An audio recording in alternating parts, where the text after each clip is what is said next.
Hello, welcome back. कल हमने पढ़ा था टाइप्स ऑफ मटेरियल्स और टाइप्स ऑफ सेमीकंडक्टर्स। तो टाइप्स ऑफ मटेरियल्स में हमने क्या पढ़ा था कि मटेरियल्स 3 टाइप्स के होते हैं, कंडक्टर, सेमीकंडक्टर्स एंड इंसुलेटर्स। तो कंडक्टर्स किस तरह के मटेरियल्स होते हैं? कंडक्टर्स वह मटेरियल्स होते हैं जिसमें करंट कंडक्शन इजीली होता है, जैसे copper, aluminium, silver, gold.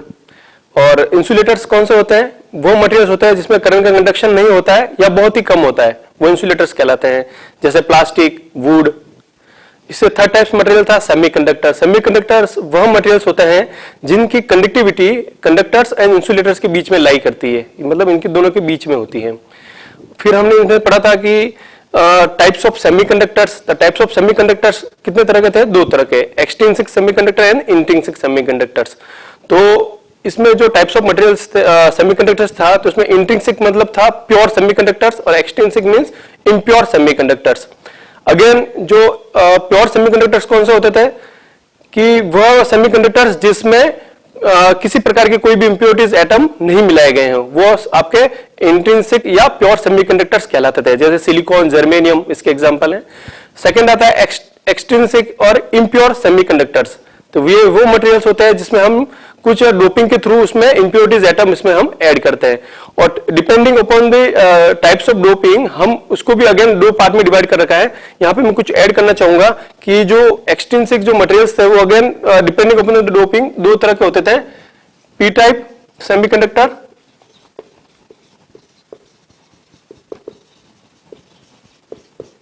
And second one is an type semiconductors. तो इसमें हमने लास्ट क्लास में पढ़ा था कि पी टाइप्स बनाने के लिए हम क्या करते थे कि हम अगर प्योर सेमीकंडक्टर्स में ट्राइवेलेंट इंप्योरिटीज अगर मिक्स करें, ट्राइवेलेंट जिसके वैलेंस बैंड में नंबर ऑफ इलेक्ट्रॉन्स कितने होंगे? 3।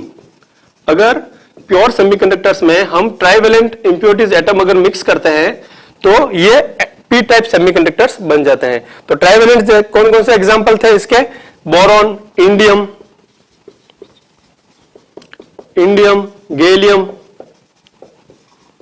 ये ट्राइवेलेंट इंप्योरिटीज एटम्स होते हैं। तो अगर इसमें मैं ऐड करा तो ये पी टाइप सेमीकंडक्टर्स बन जाता है।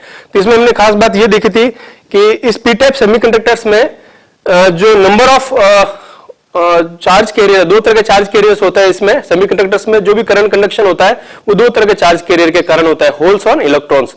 तो होल्स जो होते हैं वो क्या होता है? वो वैकेंसी ऑफ इलेक्ट्रॉन्स। अगर इलेक्ट्रॉन्स वहां एनर्जी लेके हायर बैंड में चले जाता है तो वहां वैकेंसी रह जाती है, खाली जगह रह जाती है, उसको आप होल बोलते हो। तो जैसा कि पता है दोनों की पोलैरिटी अलग होती है, इलेक्ट्रॉन्स नेगेटिव चार्ज कैरियर होता है और होल्स जो होता है वो पॉजिटिव चार्ज कैरियर होता है, बट दोनों का जो चार्ज है वो दोनों इक्वली होता है। तो अगर पी टाइप सेमीकंडक्टर की बात करूं तो इसमें मेजॉरिटी चार्ज कैरियर होते थे होल्स। तो नंबर ऑफ होल्स इसमें ज्यादा होते थे नंबर ऑफ इलेक्ट्रॉन्स के। किसकी बात कर रहा हूं? P types. और इसमें एक चीज और ऐड करना चाहता हूं कि इसमें जो ट्राइवेलेंट इंप्योरिटीज होती है उसको आप क्या बोलते हो? Acceptor atom. क्योंकि इसमें एक हमेशा खाली जगह रह जाती थी कि ट्राइवेलेंट ही होता है, इसमें एक जो बॉन्ड है वो नहीं बनता था, तो हमेशा वो वैकेंसी होल्स रह जाता था। तो वहां पे हमेशा वो एक इलेक्ट्रॉन्स की आवश्यकता उसको हमेशा रहती है। तो हम जो ट्राइवेलेंट इंप्योरिटीज जो होते हैं उनको हम एक्सेप्टर एटम भी कहते हैं। एक्सेप्टर का हिंदी में अर्थ है ग्राही परमाणु। तो जो ये ट्राइवेलेंट इंप्योरिटीज होते थे वो एक्सेप्टर्स एटम्स होते हैं। एक्सेप्टर्स एटम्स मतलब उसको हमेशा किसी न किसी इलेक्ट्रॉन्स की इसमें रिक्वायरमेंट रहती है इसमें। इसी तरह से एन टाइप सेमीकंडक्टर्स ये कैसे बनाया था हमने लास्ट क्लास में? इसमें अगर हम प्योर सेमीकंडक्टर में पेंटावेलेंट इंप्योरिटीज इसमें अगर मिक्स करते हैं तो आपका एन टाइप सेमीकंडक्टर्स बन जाता है। तो पेंटावेलेंट इंप्योरिटीज के एग्जांपल कौन से थे? फॉस्फोरस, आर्सेनिक, एंटीमनी, ये उसके कुछ एग्जांपल थे। इनमें से कोई भी आप यूज कर सकते हो। तो हम प्योर सेमीकंडक्टर में अगर कोई भी पेंटावेलेंट इंप्योरिटीज मिक्स करते हैं तो ये एन टाइप सेमीकंडक्टर्स बन जाता है। तो इसमें हम देखेंगे कि मेजॉरिटी चार्ज कैरियर क्या थे उस वक्त? इसमें नंबर ऑफ इलेक्ट्रॉन्स जो है वो ज्यादा होते हैं नंबर ऑफ होल्स के। तो इसमें मेजॉरिटी चार्ज कैरियर है इलेक्ट्रॉन्स और माइनॉरिटी चार्ज कैरियर है होल्स। इसी तरह से पी टाइप में मेजॉरिटी तो होता है होल्स और कम संख्या में होते हैं इलेक्ट्रॉन्स। इसी तरह से ये जो पेंटावेलेंट इंप्योरिटी होती है उसमें एक एक्स्ट्रा इलेक्ट्रॉन होता है, तो उसको हम एक्चुअली क्या बोलेंगे, एक्स्ट्रा इलेक्ट्रॉन होगा तो वो किसी न किसी को देगा ही, तो ये आपका डोनर एटम कहलाता है, दाता परमाणु। ठीक है, इसी कंसेप्ट का हम यूज करके आज हम पढ़ेंगे पीएन जंक्शन डायोड। तो पीएन जंक्शन डायोड क्या होता है? पीएन जंक्शन डायोड इसको पहले डिजाइन कैसे करते हैं? तो जब हम जैसे ये पी टाइप का सेमीकंडक्टर की कोई बार और एन टाइप की सेमीकंडक्टर की बार को केमिकली अगर डिफ्यूज करें तो पीएन जंक्शन डायोड बनता है। पीएन जंक्शन डायोड का आप सेमीकंडक्टर डायोड भी बोलते हो।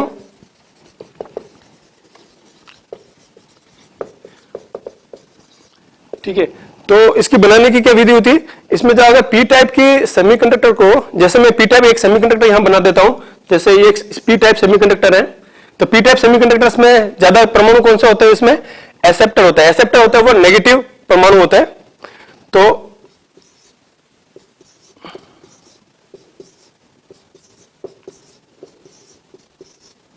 और नेगेटिव ये जो है आपका एक्सेप्टर एटम्स हो जाएंगे कि इसके अंदर ज्यादा संख्या में क्या होंगे? पी टाइप में होल्स। तो होल्स को बनाने के लिए मैं रेड इससे गोला से बता देता हूं, इसमें नंबर ऑफ होल्स ज्यादा होंगे और कुछ माइनॉरिटी चार्ज के इलेक्ट्रॉन्स भी होंगे, तो इसको मैं ब्लैक पेन से डिनोट कर रहा हूं। कुछ कम संख्या में आपके इलेक्ट्रॉन्स भी होंगे, तो ये आपका हो गया आपका पी टाइप सेमीकंडक्टर। और इसको अब एन टाइप सेमीकंडक्टर की एक मैं बात करूं क्रिस्टल की, तो उसमें क्या होगा? डोनर एटम होता है। डोनर एटम हमेशा पॉजिटिव होता है, तो इसमें पॉजिटिव परमाणु होंगे डोनर्स।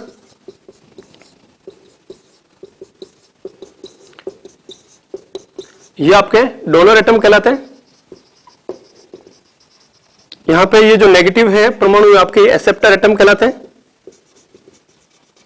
यहां पे अगर बात करें हम एन टाइप सेमीकंडक्टर्स में, तो इसमें मेजॉरिटी चार्ज के लिए इलेक्ट्रॉन्स है। तो इलेक्ट्रॉन्स मतलब इसमें इलेक्ट्रॉन्स की संख्या ज्यादा होगी, इनमें आवेशवाहक इलेक्ट्रॉन्स ज्यादा होंगे और माइनॉरिटी होते हैं इसमें होल्स की संख्या कम होती है, इसलिए नंबर ऑफ होल्स इसमें कंपैरेटिवली इलेक्ट्रॉन्स के कम होंगे। तो ये मैंने बना दिया एन टाइप सेमीकंडक्टर। तो अब मुझे पीएन जंक्शन अगर डायोड बनाना है तो मैं क्या करता हूं? ये पी टाइप सेमीकंडक्टर को एन टाइप सेमीकंडक्टर से केमिकली डिफ्यूज करता हूं, दोनों को ज्वाइंट करता हूं केमिकली, मतलब दोनों को पास में लाता हूं, तो ये दोनों यहां से जुड़ जाते हैं। ठीक है, तो ये एक तरह का, अगर मैं दोनों को जोड़ूं,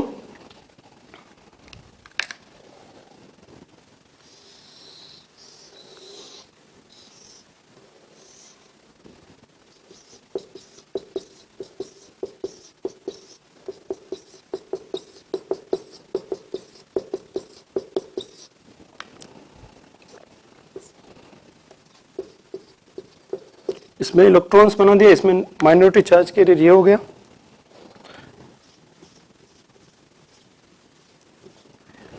अब मैंने क्या किया, ये एन टाइप पी टाइप बार और एन टाइप बार को केमिकली डिफ्यूज कर दिया। तो ये जो आपका जो डिवाइस बनी है इसको आप पीएन जंक्शन डायोड बोलते हो। इसमें जंक्शन क्या है कि इसमें ये जो जंक्शन है आपका, जहां पे ये पीयू टाइप और एन टाइप मिलता है, इसको पीएन जंक्शन बोलते हो। This is your PN junction. ठीक है, तो ये जनरली आपका एक सिंपल बनाने की विधि होगी कि पीएन जंक्शन डायोड कैसे बना होता है, एन टाइप और पी टाइप से।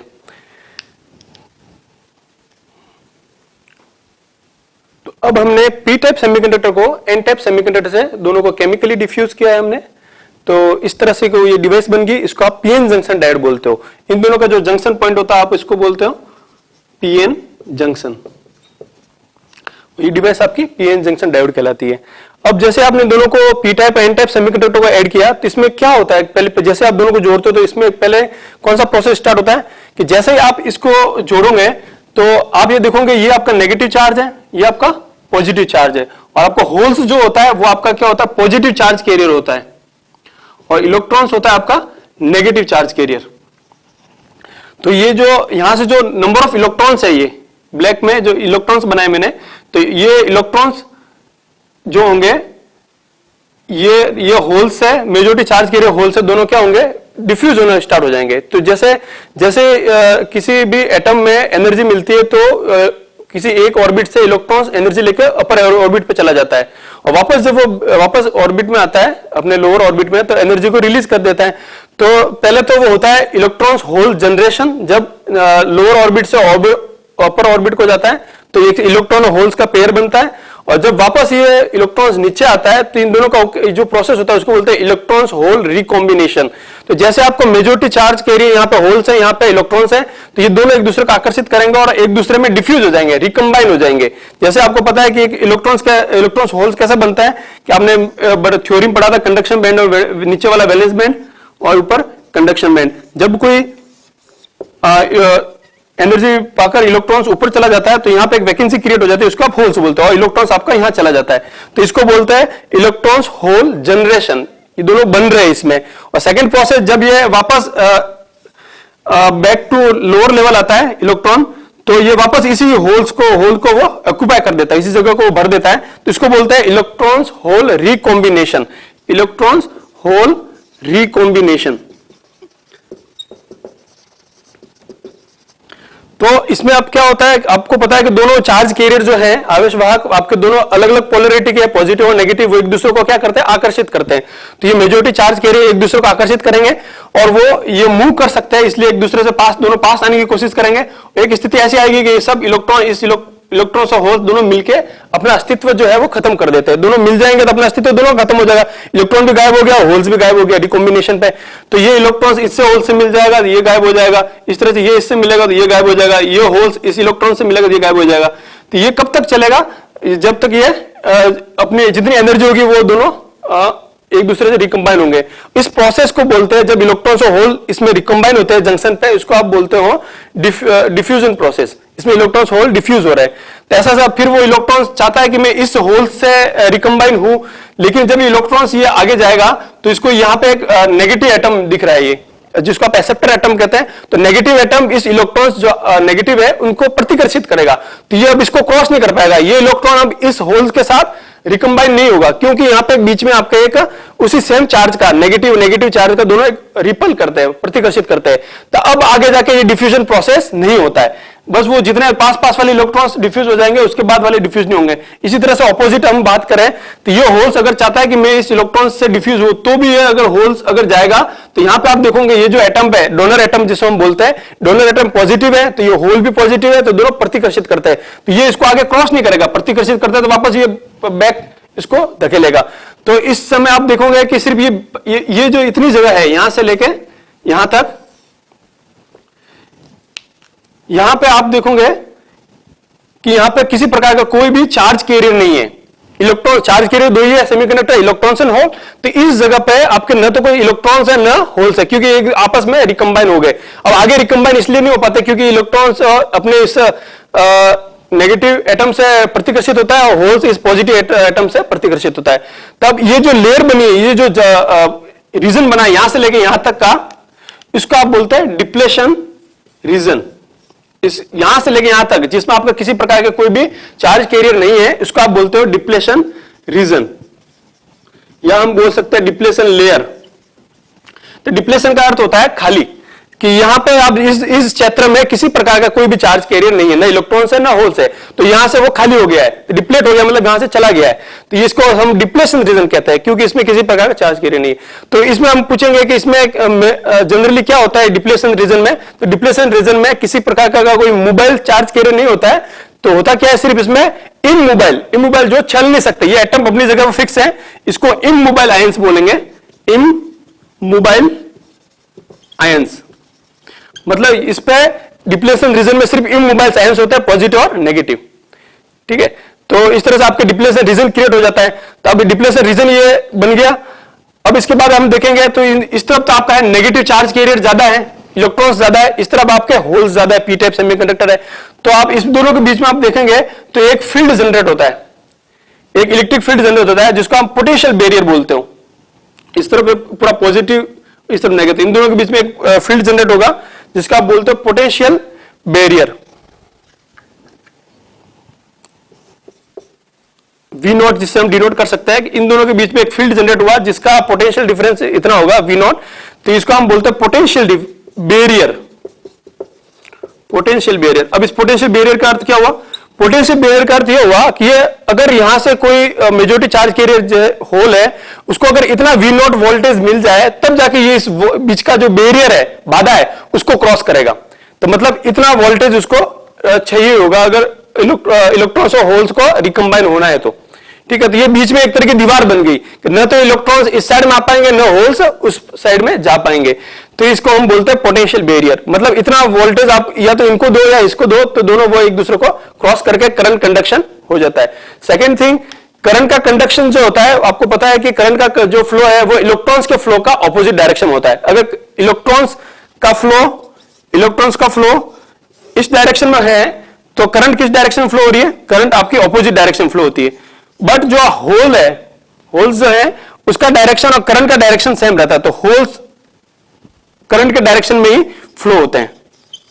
ठीक है, तो ये डायरेक्शन तो आप जनरली सिंपल सी बात है कि करंट के डायरेक्शन में ऑपोजिट इलेक्ट्रॉन्स फ्लो होते हैं और होल्स जो फ्लो होंगे वो करंट के डायरेक्शन में फ्लो होंगे। अब आपका पीएन जंक्शन डायोड से बन गया। अब हम इसमें समझेंगे biasing of PN junction diode.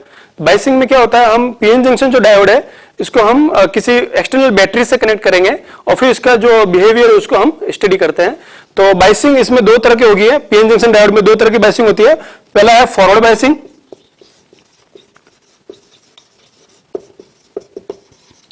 Biasing, second one is reverse biasing.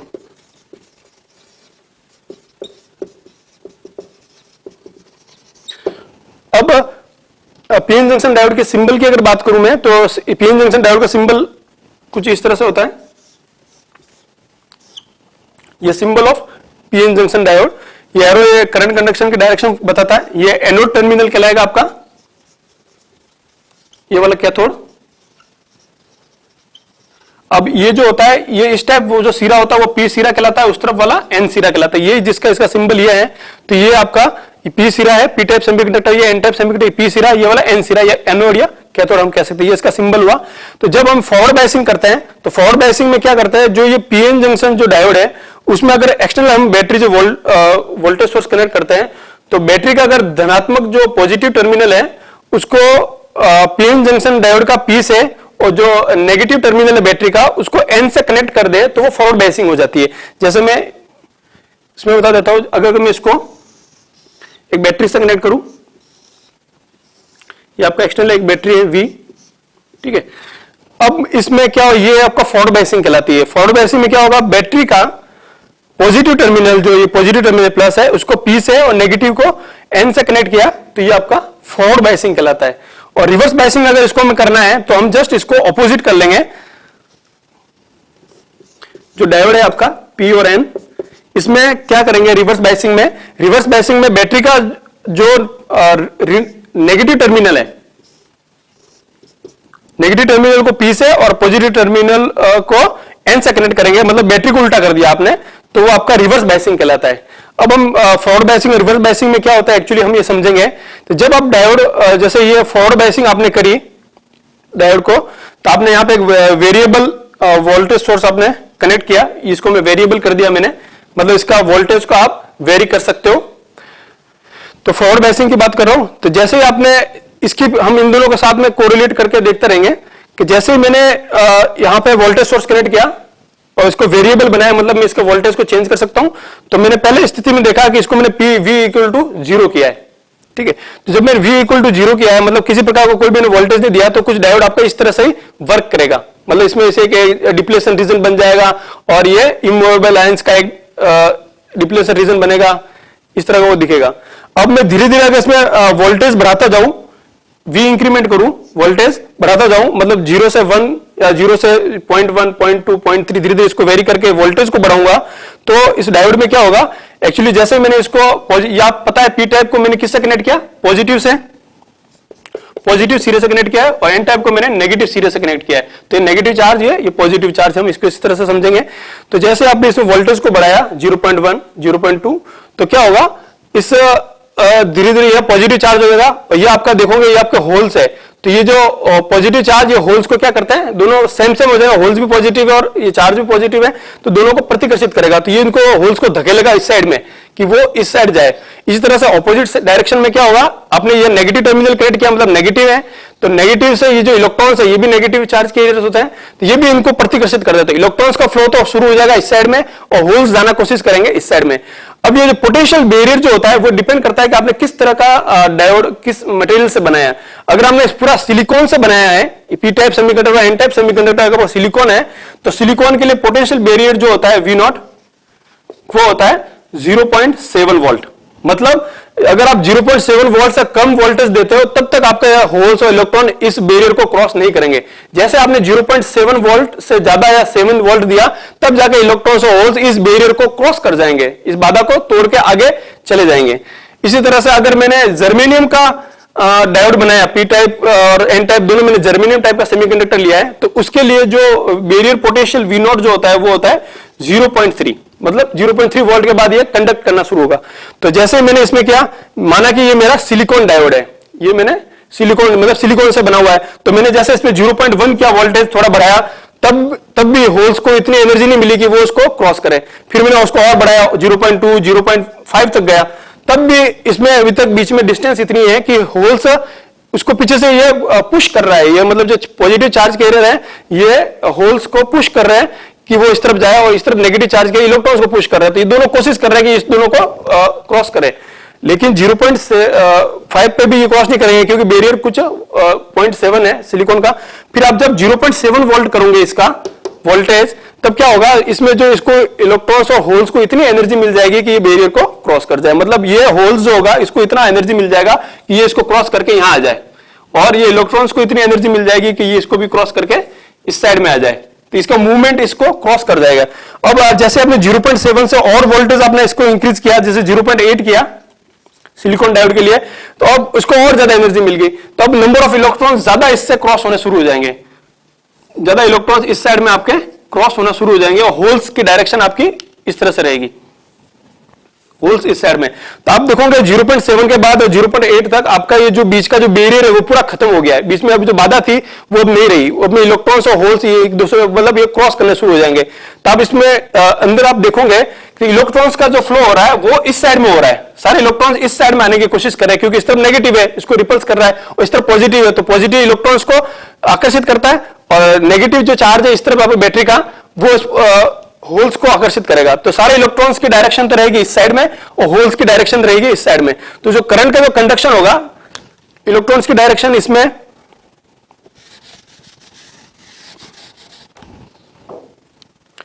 आप देखोगे इलेक्ट्रॉन तो इस डायरेक्शन में फ्लो हो रहा है और होल्स आपका इस डायरेक्शन में फ्लो हो रहा है। तो आप एक्चुअली आप बताओगे करंट किस डायरेक्शन में फ्लो होगी, करंट हमेशा इलेक्ट्रॉन के डायरेक्शन का ऑपोजिट डायरेक्शन में फ्लो होती है। तो अगर इलेक्ट्रॉन जैसे जा रहे हैं तो करंट किस साइड में जाएगी, करंट भी होल्स की डायरेक्शन में या इलेक्ट्रॉन्स के ऑपोजिट फ्लो होती है, तो अब करंट भी आप इस साइड में फ्लो होगी। तो जैसे आपने इसको कनेक्ट किया, धीरे धीरे इसमें से करंट कंडक्शन शुरू हो जाएगा और ये करंट इस तरह से इसमें से फ्लो होना शुरू हो जाएगी बैटरी से। तो इलेक्ट्रॉन इस साइड में, इस तरह से इसको आप बोलते हैं फॉरवर्ड बायसिंग। तो फॉरवर्ड बायसिंग में हम ये क्या होता है कि 0.7 तक इसका बैरियर होता है, उसके बाद वो बैरियर खत्म हो जाता है। उसके बाद ये जो फॉरवर्ड बायसिंग के करने के बाद इसमें जो रेजिस्टेंस, अगर हम बात करूं मैं कि फॉरवर्ड बायस में रेजिस्टेंस कितना होगा, तो आप देखोगे 0.7 के बाद रेजिस्टेंस 0 हो जाता है क्योंकि करंट कंडक्शन शुरू हो जाता है और रेजिस्टेंस किसी प्रकार का रहेगा नहीं। तो फॉरवर्ड बायसिंग में जो रेजिस्टेंस है वो कम रहता है, या उसके बाद जब कंडक्शन शुरू होता है उसके बाद वो RF 0 हो जाता है। और मैं अगर आइडियल डायोड की अगर बात करूं कि ये मैं आदर्श डायोड है, तो आदर्श डायोड में तो किसी प्रकार का कोई भी बैरियर नहीं होता है। तो आइडियल डायोड के लिए फॉरवर्ड बायस में रेजिस्टेंस जो होगा RF वो होता है 0। ठीक है, तो ये था आपका फॉरवर्ड बायसिंग। अब रिवर्स बायसिंग में हम क्या करते हैं, पीएन जंक्शन डायोड को उसको जस्ट बैटरी को ऑपोजिट कर देंगे, पी टाइप जो सिरा है उसको नेगेटिव टर्मिनल से और एन टाइप सिरा को पॉजिटिव टर्मिनल से।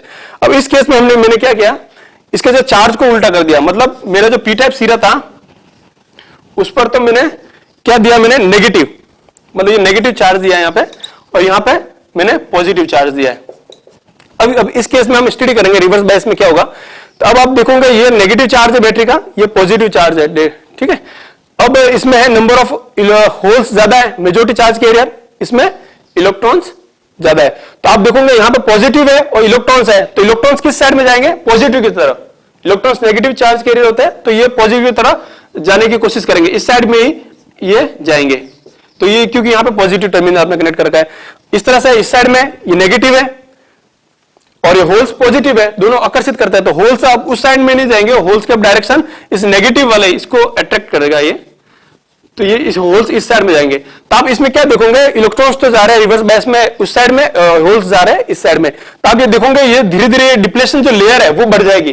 कैसा है कि जो जितने भी चार्ज कैरियर है इलेक्ट्रॉन्स और होल वो अपनी अपनी जगह छोड़ के उस साइड में जाने की कोशिश कर रहे हैं, तो इसमें आप रिवर्स बायस में आप डिप्लेशन लेयर की जो विड्थ है वो धीरे धीरे धीरे बढ़ती जाती है। डिप्लेशन लेयर क्या बोलते हैं, डिप्लेशन वो होता है जहां पे आपका किसी प्रकार का कोई चार्ज कैरियर नहीं रहता है, तो अब चार्ज कैरियर सारे इस साइड में चले गए, इलेक्ट्रॉन्स उस साइड में चले गए, तो डिप्लेशन लेयर की जो विड्थ है वो धीरे धीरे बढ़ती बढ़ती कुछ इस तरह से हो जाएगा। और जितनी ज्यादा डिप्लेशन लेयर की विड्थ होगी, मतलब जितनी ज्यादा बाधा आपने दीवार बना दी मोटी, उतना ही उसमें रेजिस्टेंस ज्यादा हो जाएगा, तो करंट कंडक्शन इसमें नहीं होता है। क्यों नहीं होगा करंट कंडक्शन रिवर्स बायस में, कि इसमें कोई पूरी तरह से कोई इलेक्ट्रॉन्स या होल्स क्रॉस नहीं हो पा रहे हैं, तो रिवर्स बायस में करंट कंडक्शन आइडियली नहीं होता है, और फॉरवर्ड बायस में करंट कंडक्शन फुली होता है। तो इसमें अगर रिवर्स बायस में मैं रेजिस्टेंस की बात करूं, रिवर्स रेजिस्टेंस की, तो आइडियली केस में रिवर्स रेजिस्टेंस इन्फिनिट होता है। आइडियली रिवर्स बायस में जो रेजिस्टेंस है वो इन्फिनिट होता है, ठीक है। तो हम ये कह सकता हूं कि फॉरवर्ड बायस में डायोड जिसमें रेजिस्टेंस 0 है, करंट इजीली फ्लो हो रही है, तो ये एज ए कंडक्टर वर्क करेगा, या फिर मैं कह सकता हूं ये एज ए क्लोज स्विच की तरह कार्य करता है। और रिवर्स बायस में इसका रेजिस्टेंस बहुत ज्यादा हो जाता है, करंट कंडक्शन नहीं हो पाता है क्योंकि डिप्लेशन लेयर बढ़ती जाती है और करंट इलेक्ट्रॉन्स का फ्लो हो ही नहीं रहा है, होल्स का फ्लो हो नहीं पा रहा है, तो इसमें जो करंट कंडक्शन नहीं होता है, तो मैं ये कहूंगा रिवर्स बायस में जो डायोड है एज ए ओपन स्विच की तरह कार्य करता है। क्लोज स्विच मतलब करंट फ्लो हो रहा है, और ओपन स्विच का मतलब इसमें करंट फ्लो नहीं हो पा रहा है। अब हम देखेंगे volt ampere characteristics of PN junction diode, मतलब जब हमने इसको फॉरवर्ड बायस किया और रिवर्स बायस किया तो इसमें वोल्टेज और करंट में क्या वेरिएशन आता है, उसके हम कर्व के द्वारा इसको समझेंगे। तो फर्स्ट मैंने ये डायग्राम बनाया, ये किस बायस में है, अब देखोगे कि डायोड है, डायोड का ये पी सिरा है, ये एन सिरा है, तो इसका डायोड का ये पी सिरा एन सिरा, डायोड का पी सिरा किससे कनेक्टेड है, पॉजिटिव टर्मिनल से बैटरी के, और एन सिरा किससे कनेक्टेड है डायोड का, नेगेटिव टर्मिनल से। ये किस बायस में हो गया, फॉरवर्ड बायस में हो गया डायोड। और फॉरवर्ड बायस में डायोड किया, अब ये मैंने एक सर्किट बनाया, ये मैंने वोल्टेज सोर्स लगाया बैटरी, ये मैंने रेजिस्टर लगाया, रेजिस्टर मतलब इसमें आप वेरी कर सकते हो इसको, तो इसका ये कुल मिला के ये आपका एक है वेरिएबल वोल्टेज सोर्स हो गया। आप यहां से मतलब आप वेरी कर सकते हो कि कितना वोल्टेज आप इसको डायोड को देना चाहते हो ग्राफ के लिए, तो आप वेरी कर सकते हो 0 से जितना भी इसकी रेंज होगी। अब इसकी रेजिस्टेंस लगा दी हमने एम्पियर, ये हमने इसको करंट जो भी होगी इसमें मेजर करने के लिए हमने यहाँ पे अमीटर लगाया, यहाँ मैंने वोल्ट मीटर लगाया। अमीटर तो ये दर्शाएगा कि इसमें करंट कितना फ्लो हो रहा है, और वोल्ट मीटर ये बताएगा कि इसके अक्रॉस कितना वोल्टेज ड्रॉप है, ठीक है। माना कि मेरा ये जो डायोड है वो सिलिकॉन का है, सिलिकॉन डायोड मैंने यूज किया है, तो इसका पोटेंशियल बैरियर आपको पता है 0.7 वोल्ट होता है। अब इसको स्टार्ट करेंगे, जैसे मैंने इसको स्टार्ट किया तो फर्स्ट मैंने अगर 0 वोल्ट दूंगा, फॉरवर्ड बायसिंग हमने समझी थी, तो जैसे 0 वोल्ट देगा तब इसमें कुछ नहीं होगा, सिर्फ 0.7 वोल्ट इसमें कुछ इसमें किसी प्रकार कोई करंट फ्लो नहीं होता है।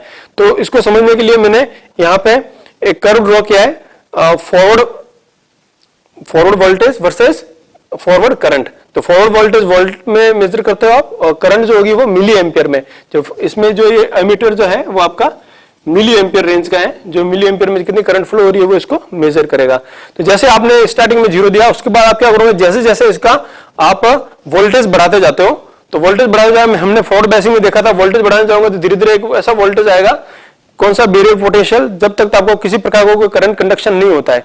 तो सिलिकॉन के लिए ये बैरियर पोटेंशियल 0.7 है, तो जैसे जैसे आप जितना वोल्टेज आप 0 से शुरू करते हो, उसके बाद 0.1 फिर 0.2 इसी तरह से धीरे धीरे इंक्रीज करते जाओगे, तो आप इसमें क्या देखोगे, आप इसमें देखोगे कि इसमें किसी प्रकार का कोई करंट में फ्लो नहीं हो पाएगा, क्योंकि अभी तक बैरियर पोटेंशियल है। जब इसमें सिलिकॉन में आप 0.7 वोल्ट आप इसको दोगे, ठीक है, बैरियर पोटेंशियल के इक्वल में, तो 0.7 जहां स्केल पे, जैसे ये 0.7 यहां है 0.7, तो इस स्केल के बाद ये धीरे धीरे यहां से आपका करंट कंडक्शन करना शुरू हो जाता है, क्योंकि 0.7 के बाद आपका डायोड फॉरवर्ड बायस में वर्क करना शुरू हो जाएगा, करंट कंडक्शन स्टार्ट हो जाता है। तो अब इसके बाद 0.7 के बाद आप 0.8 करोगे तो भी इसके अक्रॉस जो वोल्टेज है वो 0.7 ही रहेगा, और धीरे धीरे जितना आप इसके ज्यादा वोल्टेज बढ़ाते जाओगे इसका वो वेरिएबल सोर्स का 0.1 2 3 4 5 जितना भी इसकी रेंज आप इंक्रीज करते जाओगे, तो धीरे धीरे रैपिडली आपकी करंट यहाँ पे इंक्रीज होना शुरू हो जाएगी नॉन लीनियरली, ठीक ठीक है। तो ये जो आपने बनाया है फर्स्ट क्वाड्रेंट में फॉरवर्ड बायस और रिवर्स फॉरवर्ड बायस वोल्टेज और फॉरवर्ड करंट के मध्य में जो ग्राफ बना है इसको आप फॉरवर्ड बायसिंग ग्राफ कहते हैं, फर्स्ट क्वाड्रेंट में बनेगा। तो ये शो करता है कि 0.7 के बाद ये करंट कंडक्शन करना शुरू होता है, नॉन लीनियरली ये आगे इंक्रीज होता जाता है। तो आप देखोगे इसके बाद करंट बढ़ता शुरू हो जाता है, लेकिन इसका जो वोल्टेज है वो ज्यादा इंक्रीमेंट, इसका वोल्टेज नहीं बढ़ेगा। तो करंट का मेजरमेंट आप इस एमीटर से कर रहे हो, वोल्टमीटर का इसके वोल्टमीटर से इसका वोल्टेज मेजर कर रहे हो, तो इस तरह से इसका वो कर्व धीरे धीरे इंक्रीज होता जाएगा। वोल्टेज बढ़ाते जाओगे तो इसका करंट कंडक्शन ज्यादा होता जाएगा। तो ये आपका फॉरवर्ड बायसिंग में आपका कर्व बन गया। और इस जो जिस वोल्टेज पे ये करंट कंडक्शन स्टार्ट होता है उसको आप बोलते हो पोटेंशियल बैरियर वोल्टेज भी बोलते हो, पोटेंशियल बैरियर वोल्टेज, या फिर हम इसको नी वोल्टेज भी कहते हैं, नी वोल्टेज। इसको थ्रेशोल्ड वोल्टेज भी हम कह सकते हैं, इसको किस भी नाम से बता सकता है। तो नी वोल्टेज, पोटेंशियल बैरियर वोल्टेज या थ्रेशोल्ड वोल्टेज, मतलब ये वो डिपेंड करता है कि मटेरियल्स कौन सा है। सिलिकॉन में 0.7 है, जर्मेनियम में 0.3 होगा। तो 0.7 के बाद इसका करंट कंडक्शन स्टार्ट हो जाता है, तो इसको नी वोल्टेज बोलते हैं। तो नी वोल्टेज क्या होता है, ये नी वोल्टेज या तीनों में से कोई भी नाम आप बोल सकते हो। तो नी वोल्टेज वो फॉरवर्ड बायस वोल्टेज होता है जिसपे आपका जो डायोड है वो करंट कंडक्शन करना स्टार्ट हो जाता है, इसमें करंट कंडक्शन स्टार्ट हो जाता है। अब बात करता हूं मैं इसकी रिवर्स बायस की। रिवर्स बायस करने के लिए मैं क्या करूंगा, या तो मैं इस डायोड को उल्टा कर देता हूं या फिर मैं इस बैटरी को, तो दोनों में से किसी एक को आप उल्टा कर दीजिए तो वो रिवर्स बायसिंग में हो जाएगा।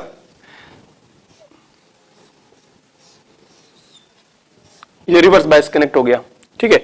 अब ये रिवर्स बायसिंग हो गई है।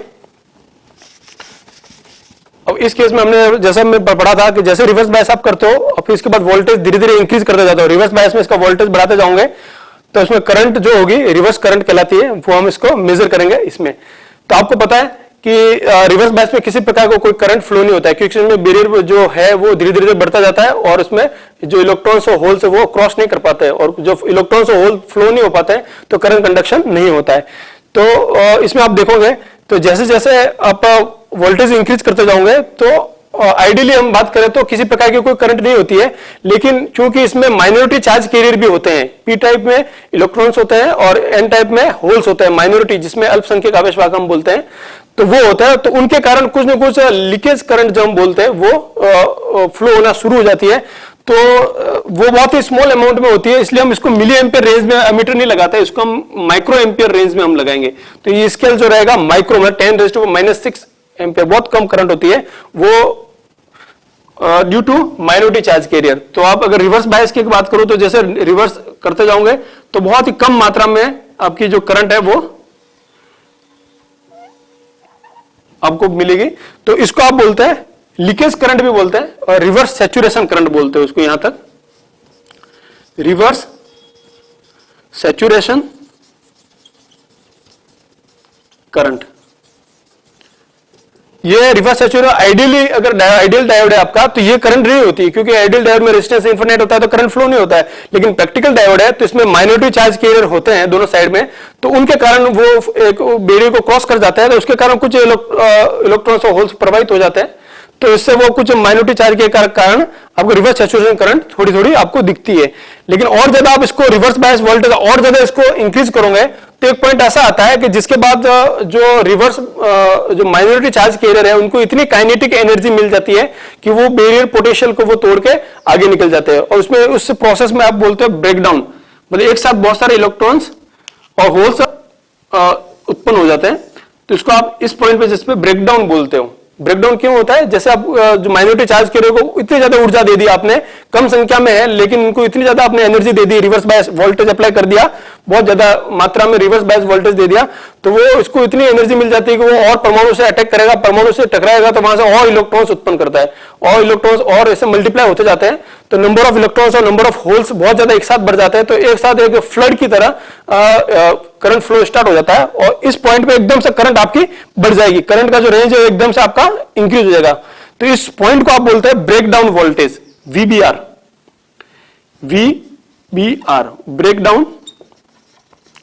Breakdown voltage.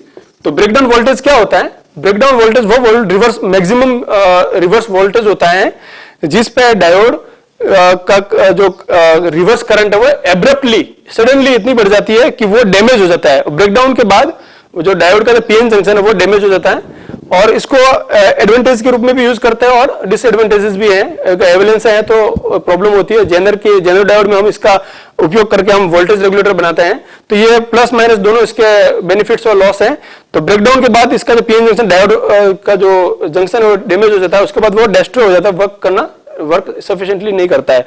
तो इस रीजन जो ये जो कर्व बना है आपका, इसको आप बोलते हैं रिवर्स बायस का कर्व, जो आपका थर्ड क्वाड्रेंट में बना है, और ये इसका फॉरवर्ड बायस का कर्व बोलते हैं, जिसको आप फर्स्ट क्वाड्रेंट में आप इसको डिजाइन किया है। तो ये आप अगर आप एग्जाम में आए volt ampere characteristics of PN junction diode, तो आप इस तरह से फॉरवर्ड बायस और रिवर्स बायस के लिए इस तरह से आप एक ग्राफ ड्रॉ करोगे। ठीक है, तो ये आप मैंने बनाया सिलिकॉन के लिए। और जर्मेनियम के लिए अगर मैं बताना चाहूंगा तो जर्मेनियम के लिए आपको पता है नी वोल्टेज 0.3 होता है। अगर ये जर्मेनियम डायोड था, जर्मेनियम का होता अगर ये, तो जर्मेनियम के लिए कितना होता है 0.3 वोल्ट। तो 0.3 तो यही कहीं आ जाएगा आपका नी वोल्टेज, तो इसके बाद ही वो उसका करंट कंडक्शन स्टार्ट हो जाता है। और इसका रिवर्स बायस में भी कुछ इस तरह से इसका कर्व आता है। तो ये कर्व बना आपका जर्मेनियम के लिए, ये आपका बना सिलिकॉन के लिए। तो दोनों एक जैसे ही होते हैं, आप कोई भी एक कर्व आप यूज कर सकते हो। तो ये आपका था volt ampere characteristics of PN junction diode. Thank you.